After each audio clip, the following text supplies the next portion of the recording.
Le journal, Christophe Lamar. Bonjour Christophe. Bonjour Dimitri, bonjour à tous. Écoutez, c'était hier devant le palais de justice de Nîmes.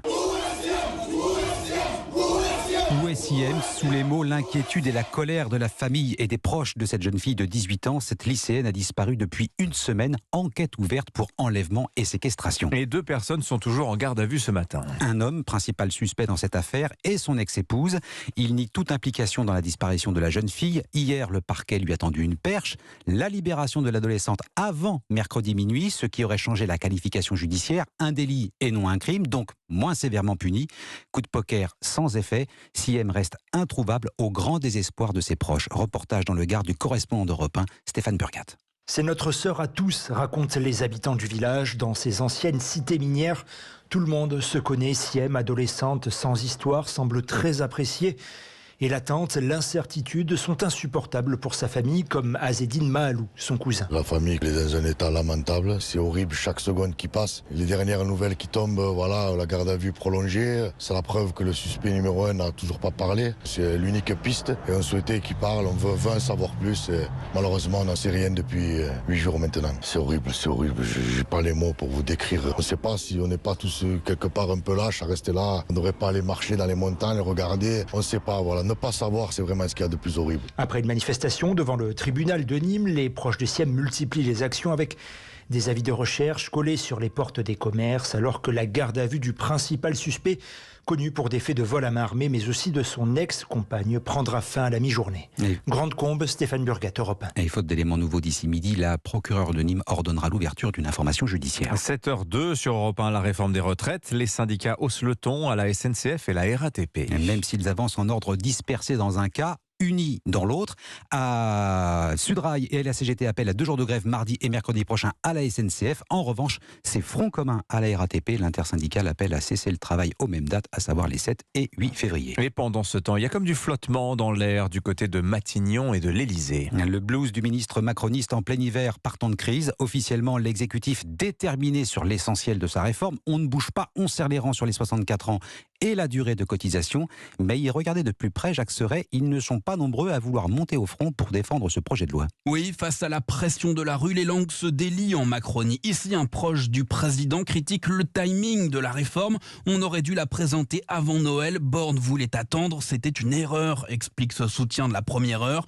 Là, c'est un ministre qui s'agace du peu d'entrain de ses collègues du gouvernement à monter au front. On est seul, lâche-t-il au micro, regrettant par là même un certain manque de cohérence dans le message délivré ces derniers mois, notamment par l'entourage du président, quand il s'agissait de défendre la nécessité d'un report de l'âge légal de départ pour financer la santé, l'école ou encore la transition écologique. Désormais, il n'en est plus question. La réforme doit financer exclusivement nos retraites, n'a de cesse de répéter la première ministre. Des changements d'arguments qui ont fini par plomber le texte. Un conseiller fait ce constat d'échec. La bataille de l'opinion est perdue. On ne vise plus cet objectif.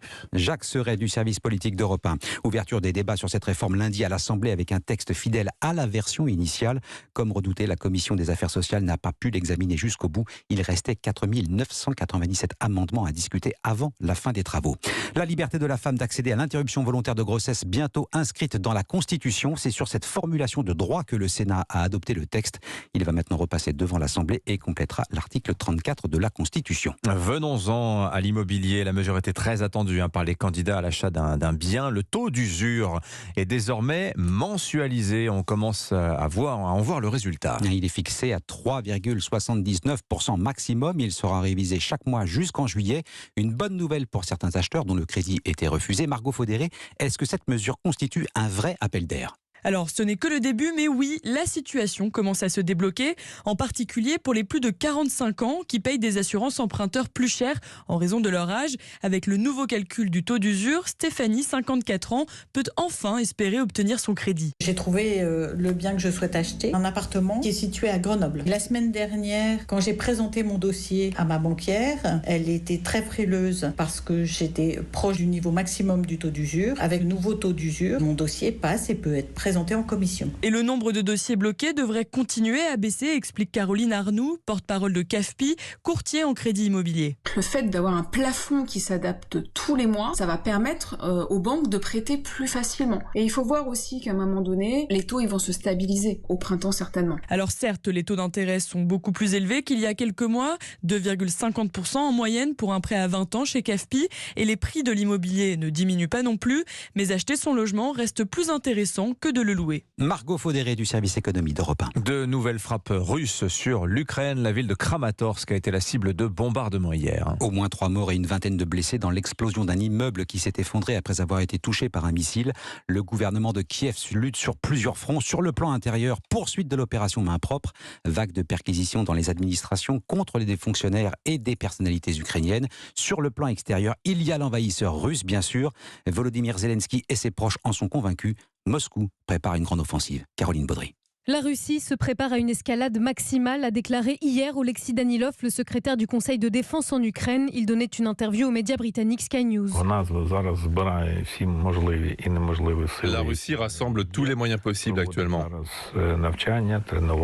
Leurs soldats font des exercices et s'entraînent. Et quant à l'offensive sur plusieurs fronts que nous attendons, je peux dire que pour l'instant, nous n'excluons aucun scénario dans les 2 à 3 semaines à venir.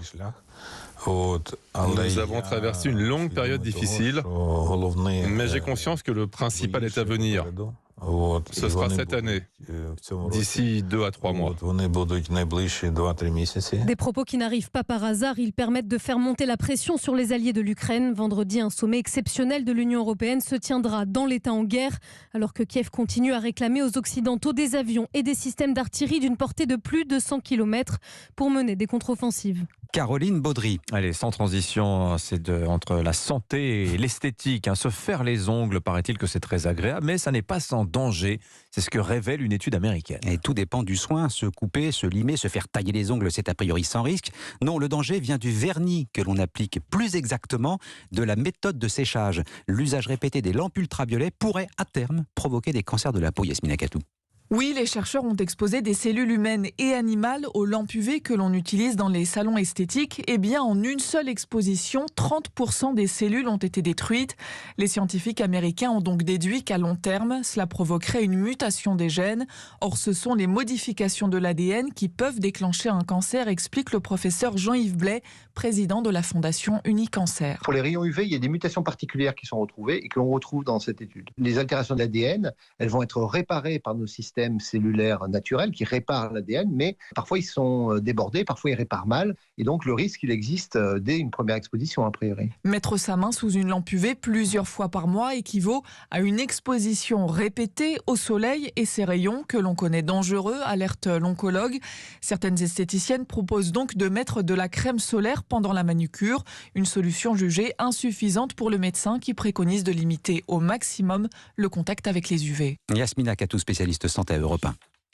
Le football, la 21e journée de Ligue 1, le Paris Saint-Germain l'emporte, mais perd au passage Kylian Mbappé. Victoire 3-1 face à Montpellier, mauvaise soirée pour l'attaquant parisien, 2 pénaltys ratés et cette blessure à la cuisse et au genou qui l'a obligé à sortir.